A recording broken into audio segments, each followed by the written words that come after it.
3 مرتبہ 4 مہینے لگ گئے. ایسے لوگ میرے بزرگوں اب وہ بیرون کے لیے اپنے آپ کو تیار کریں اور نیت کریں ایک ملک میں نہیں بلکہ ہم کو ساری دنیا میں جانا ہے. ساری دنیا میں جانا ہے. کام لینے والی ذات اللہ کی ہے. کام لینے والی ذات اللہ کی ہے. سوچو تو صحیح. بے زبان لباس سے معذور آج 4 مہینے بار بار لگا کر ملکوں میں جا رہے ہیں.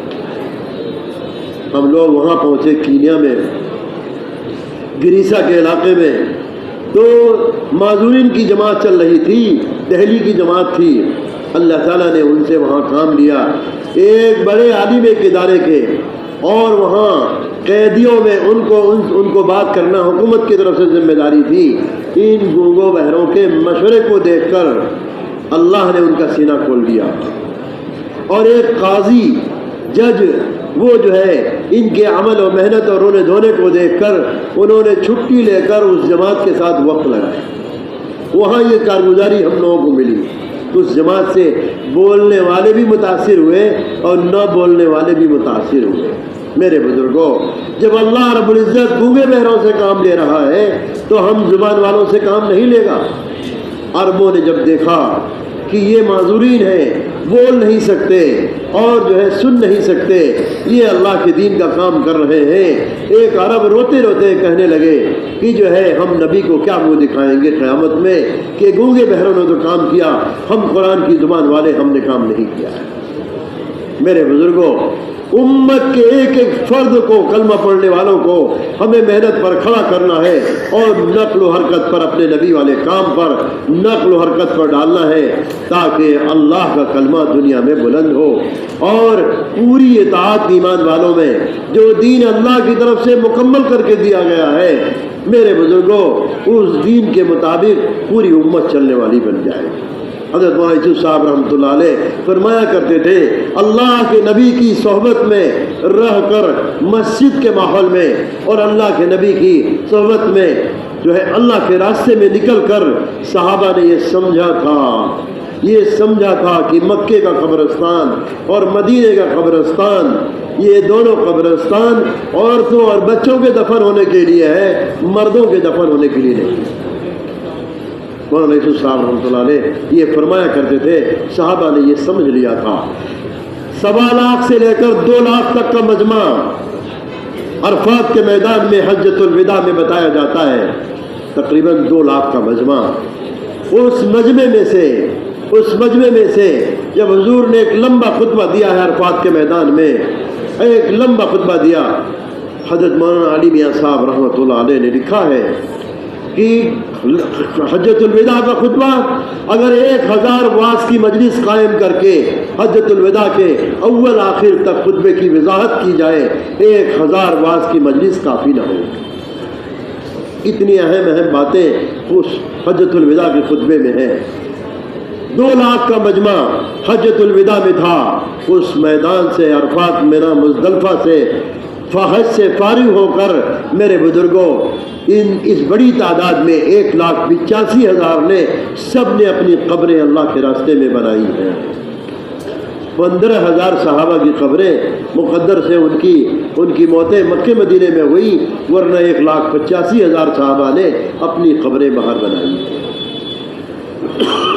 میرے بزرگوں اللہ کے راستے کی نقل و حرکت جب ہمارے زندگی کا مقصد یہ کام ہو جائے گا تو میرے بزرگوں چلتے چلتے اللہ کے راستے میں اللہ کی طرف سے موت آئے گی. میرے بزرگوں اللہ کے راستے میں مرنا ایک ایک ایمان والوں کا داعیہ ہونا چاہیے.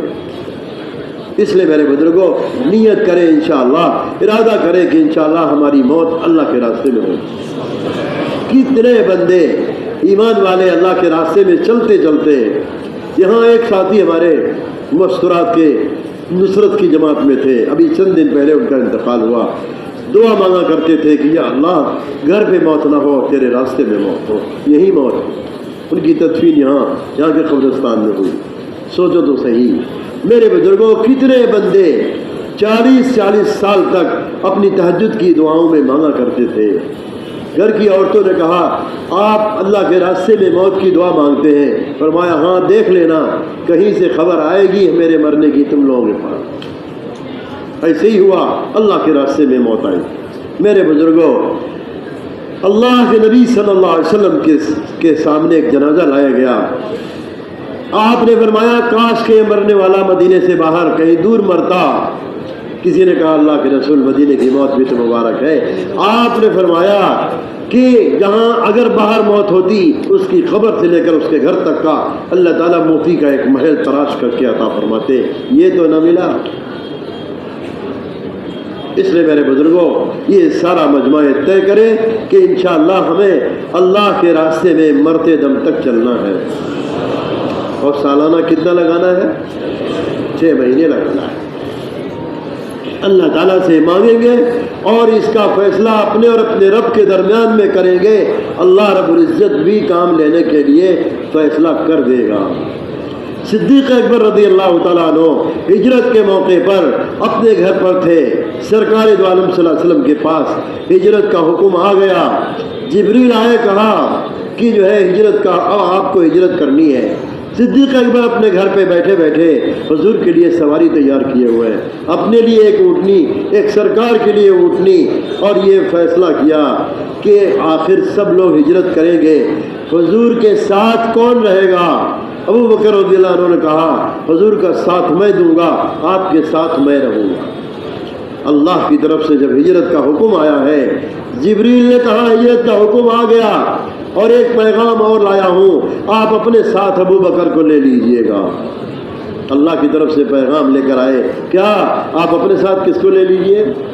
ابو بکر نے اپنے گھر میں بیٹھے اللہ اور اپنے درمیان ایک فیصلہ کیا۔ اللہ تعالیٰ نے آسمان سے وحی کے ذریعہ نبی کو پیغام دیا، آپ اپنے ساتھ ابو بکر کو لے لیجئے۔ ہم اگر فیصلہ کریں گے اللہ کے راستے میں سالانہ 6 مہینہ لگانے کا، اللہ بھی ہمارے لیے فیصلہ کر دے گا کہ میرے بندے سے مجھ کو کام لینا ہے 6 مہینہ اور 6 مہینے سے زیادہ کریں گے۔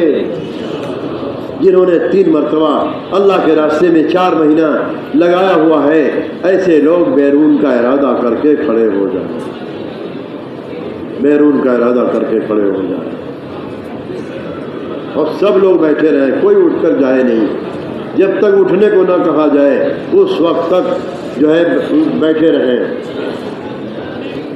خرچہ بھی بتائیے، زیادہ خرچے کے ساتھ، لمبے خرچے کے ساتھ، دور دور جماعتوں کے تقاضے ہیں۔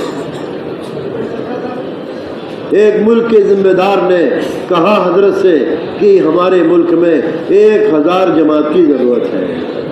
سوچو تو صحیح، ایک ملک کے لیے کئی ہزاروں جماعتوں کا مطالبہ ہے۔ دنیا کے آخری کنارے